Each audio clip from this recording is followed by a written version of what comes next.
রাজা তার আবহাওয়া বিভাগের প্রধানকে ডেকে জিজ্ঞাসা করলেন, আমি মৎস্য শিকারে যেতে চাই, আজকের আবহাওয়া কেমন থাকবে জানা গেছে? সে বলল, আজকে অতীব সুন্দর রোদুজ্জ্বল এবং চমৎকার আবহাওয়া থাকবে জাহাপানা, আপনি নিঃসংকোচ চিন্তা যেতে পারেন। রাজা বের হলেন। রাজা যখন সাগর পাড়ে গেলেন, পাড়ে এক জেলে ছাগল চড়াচ্ছিল। সে বলল, মহারাজ, আজকে কেন আপনি সাগরে যাচ্ছেন? একটু পরেই তো ঝড় বৃষ্টি হবে। রাজা রেগে বললেন, বেটা জেলের বাচ্চা, তুই কি জানিস আবহাওয়ার খবর? আর আমাকে কি মূর্খ পেয়েছিস? আমি খবর জেনেই তবে এসেছি। রাজা সাগরে গেলেন। কিছুক্ষণ পর শুরু হলো ঝড় বৃষ্টি। রাজা প্রাসাদে ফিরে এসে আবহাওয়া বিভাগের প্রধানকে বরখাস্ত করলেন।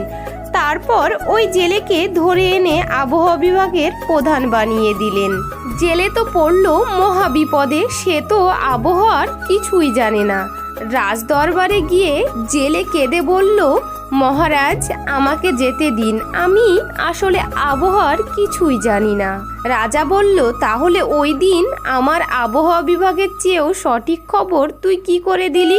জেলে উত্তর দিল, মহারাজ, সেখানে আমার কোনো কৃতিত্ব ছিল না, সব কৃতিত্ব আমার ছাগলের।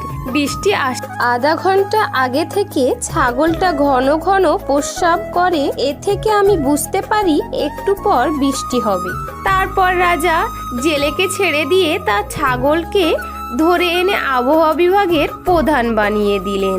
সেই থেকে বড় বড় পদগুলিতে ছাগল নিয়োগ দেওয়ার রীতি চালু হয়। একটা ভাঙা হৃদয়ের যন্ত্রণা আর এক ভাঙা হৃদয় ছাড়া আর কেউ বোঝে না, দূর থেকে বোঝা সম্ভব না।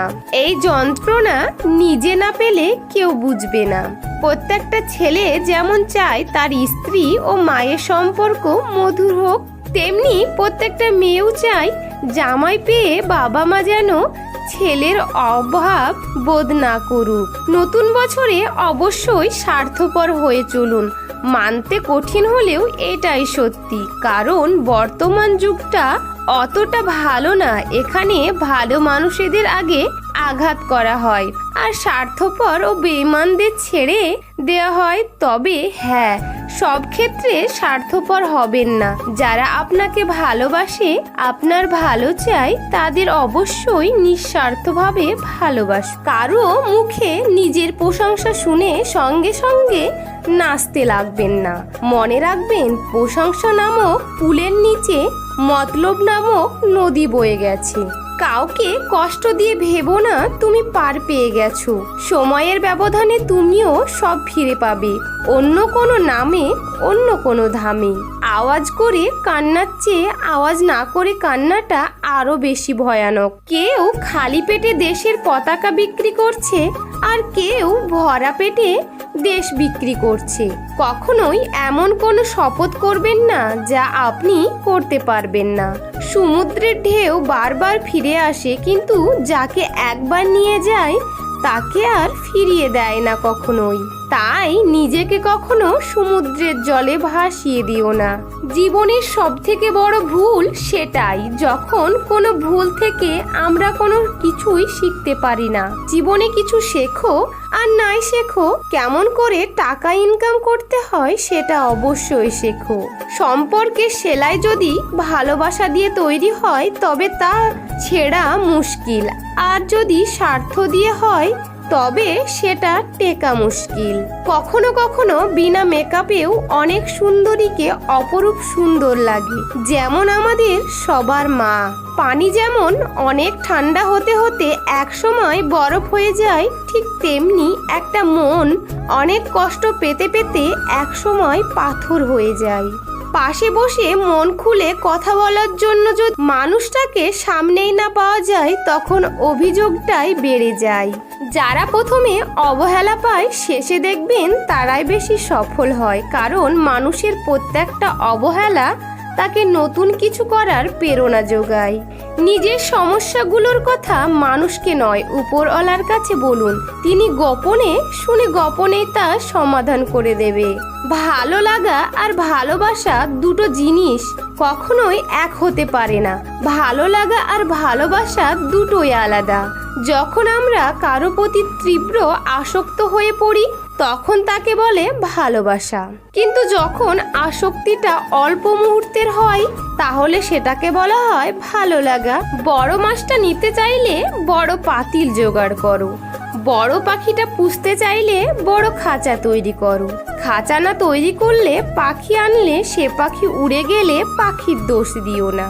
যারা বেশি চিন্তা করেন তাদের সবচেয়ে বড় রোগ হলো সুখী না হওয়া। চিন্তা মানুষকে এমন বানিয়ে দেয়, না দেয় ভালো থাকতে, না দেয় ভুলে থাকতে।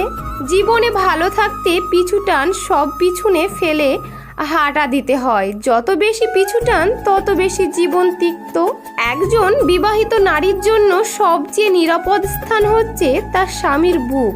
স্বামী যদি আগলে রাখে শত প্রতিকূল অবস্থায় স্ত্রী ভালো থাকে। তোমার সম্পর্কে তোমার অবর্তমানে তারা তোমাকে যা কিছু বলে তা জানলে তুমি হয়তো অনেক মানুষের সাথেই ওঠা বসা হাসা বাদ দিয়ে দিতে। জীবনের গল্প ভূমিকাহীন, প্রতিটা লাইন হয়তো পড়তে যতটা সহজ মনে হয় বোঝা ততটাই কঠিন। সে কোনো দিনও আমার ছিল না, অথচ সবসময় তাকে হারানোর ভয় পেয়েছি। শুধু অর্থ আর স্বার্থের কারণে অনেক ভালোবাসার পতন হয়। 10 বছর আগে ক্লাসের সবচেয়ে সুন্দরী নজর কাড়া মেয়েটাও এখন 2 সন্তানের মা, কিন্তু সেই রূপ আর নেই। সব পরীক্ষায় নকল করে পাশ করা ছেলেটিও এখন BCS ক্যাডার। এত অহংকার কিসের? আমাদের জীবনে প্রথম গোসল করেছি অন্যজনের হাতে, শেষ গোসলটাও হবে অন্যজনের হাতে। আপনি একদিন কারো না কারো প্রচণ্ড প্রিয় একটা মানুষ হবেন। আপনার সাথে কথা না বললে তার অস্থির লাগা শুরু হবে, অফলাইনে থাকলে তার চিন্তা হবে, আপনার সাথে কথা বললেই তার মন ভালো হয়ে যাবে। হ্যাঁ, এত প্রিয় হবেন, অপেক্ষা করুন, দিন আপনার আসবে, প্রিয় মানুষ আপনারও হবে। মানুষের মস্তিষ্কের একটা মজার বিষয় হলো অপ্রয়োজনীয় তথ্যগুলি সে খুব যত্ন করে রাখে, কিন্তু প্রয়োজনীয় তথ্যগুলো মুছে ফেলে।